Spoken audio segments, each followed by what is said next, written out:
నమస్తే, నేను మీ Gopi. Welcome back to our channel. ఈరోజు మనతో వచ్చేసరికి పొలిటికల్ అనలిస్ట్ ఇమ్మంది రామారావు గారు ఉన్నారు. సార్ నమస్తే సార్. నమస్తే బాబు. సార్, విజయసాయి రెడ్డి, శాంతి, మదన్ మోహన్ రెడ్డి, సో వీళ్ళ ముగ్గురు ట్రయాంగిల్ అనేది కొంతకాలంగా బాగా వైరల్ అవుతుంది. సో ఇందులో భాగంగా ఆ బాబు అనేది ఎక్కడున్నాడో ఇంతవరకు బయటికి తెలియట్లేదు. ఆ బాబు ఆ ఇంట్లో ఉన్నాడు, లేకపోతే విజయసాయి రెడ్డి గారి దగ్గర ఉన్నాడు, లేకపోతే శాంతి గారి దగ్గర ఉన్నాడు అనేది ఈ వార్త కూడా బాగా బయటికి రావట్లేదు. ఇందులో భాగంగా ఆ సోషల్ మీడియాలో కానీ లేకపోతే కొన్ని పోస్టులు బాగా విపరీతంగా వైరల్ అవుతున్నాయి. అంటే పుట్టిన బాబు విజయసాయి రెడ్డి పోలికలతో ఉన్నాడు, విజయసాయి రెడ్డి ముక్కు వచ్చింది, విజయసాయి రెడ్డి పెదాలు వచ్చింది, కొన్ని సోషల్ మీడియాలో పోస్టులు వైరల్ అవుతున్నాయి. అదేవిధంగా శాంతి విజయసాయి రెడ్డి కలిసి పక్కనే ఉన్న ఫోటో కూడా ఒకటి బాగా వైరల్ అవుతుంది. సో దీంట్లో నిజమెంత? వాళ్ళిద్దరూ అంటే కలిసి సహజీవనం చేస్తే ఆ బిడ్డ పుట్టాడా, లేకపోతే మధు గారు వాళ్ళ మీద దుష్ప్రచారం చేస్తున్నారా? దీని మీ అభిప్రాయం?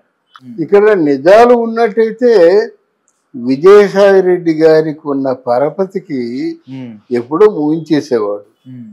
ఆయన పెట్టుకోగా జర్నలిస్టులతో పెట్టుకున్నాడు. ఈ సందర్భంగా ఒక విషయం చెప్పదలుచుకున్నాను.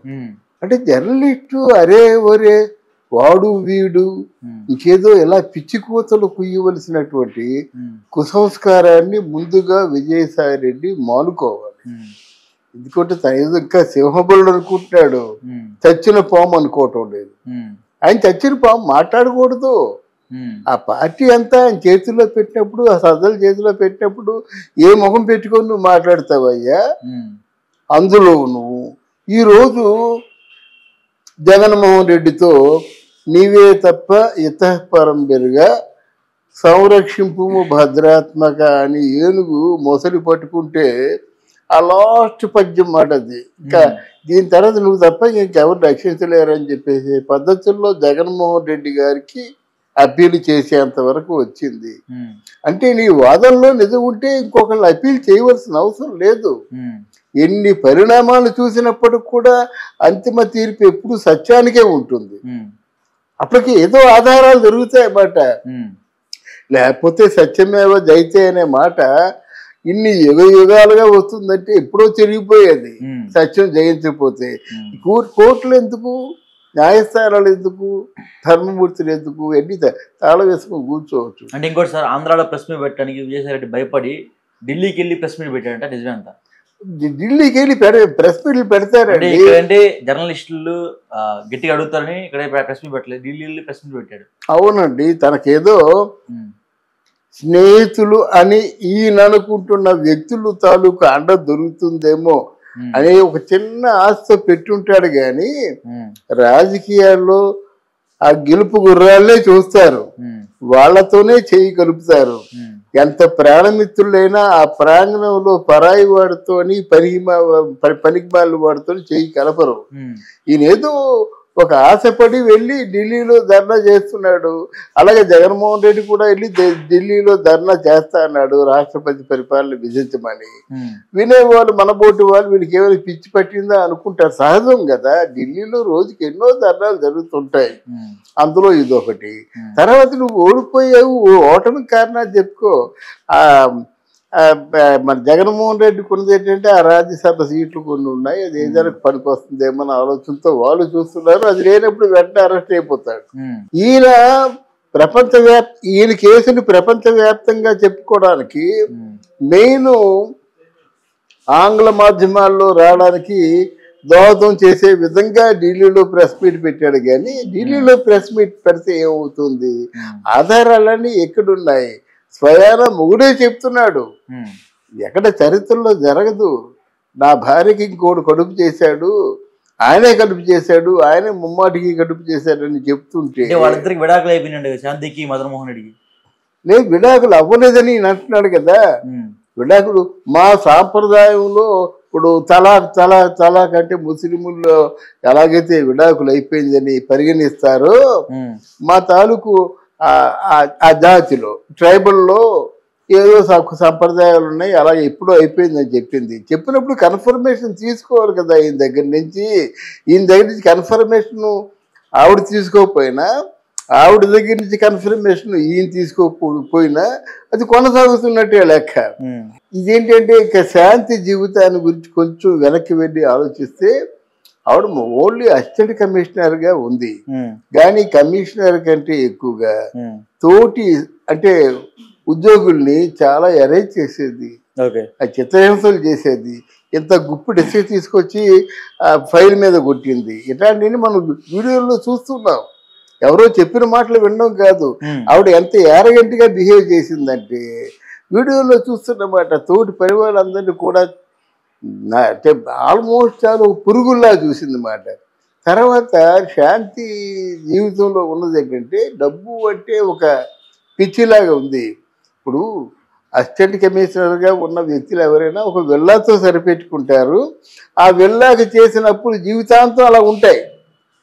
4 కోట్లు విల్లా అంటే వీళ్ళ దగ్గర 1.5 కోటి 30 లక్షలు ఎంత ఉన్నడితే మిగతా డబ్బంతా ఏదో బ్యాంకులోంచో ఎక్కడి నుంచో లోన్ తీసుకోవాలి కదా, ఉంటాయి. కానీ ఆవిడకి 100 కోట్ల ప్రాపర్టీ ఉందని తాజాగా తేలింది. ఈ ప్రాపర్టీ మాట ఆవిడ అందు ఏదో సెటిల్మెంట్లు చేసుకున్నప్పుడు మాకు ఇలాగా నాకు ఉన్నాయని చెప్పింది. సెటిల్మెంట్లు లూజ్ చేయడం ఏంటి, చేసేవాళ్ళు చేస్తారు. అంటే ఆమెకి గిఫ్ట్లు కూడా చాలా వచ్చినాయంట. గిఫ్ట్లు 100 కోట్లు రావండి. ఎవడు ఏ మగాడు అంబానీ మనకి గిఫ్ట్ ఇచ్చినా 5 కోట్లు గిఫ్ట్ ఇస్తాడు.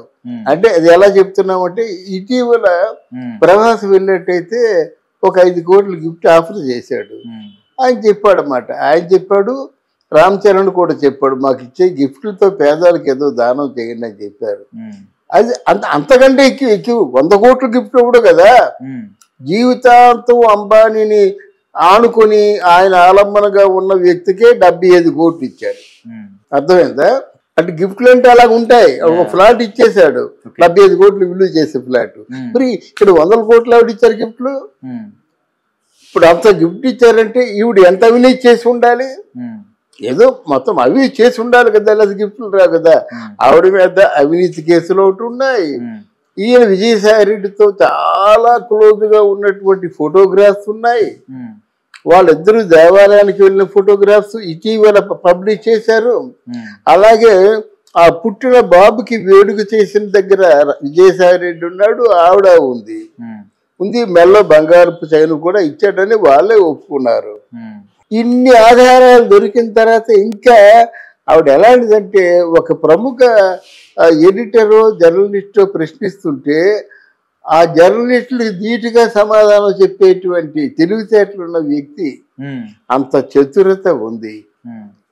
మదను ఒకే మాట అంటున్నాడు, నాకు అవసరం లేదు, నా 3 పిల్లలు నాకు ఇచ్చేయండి.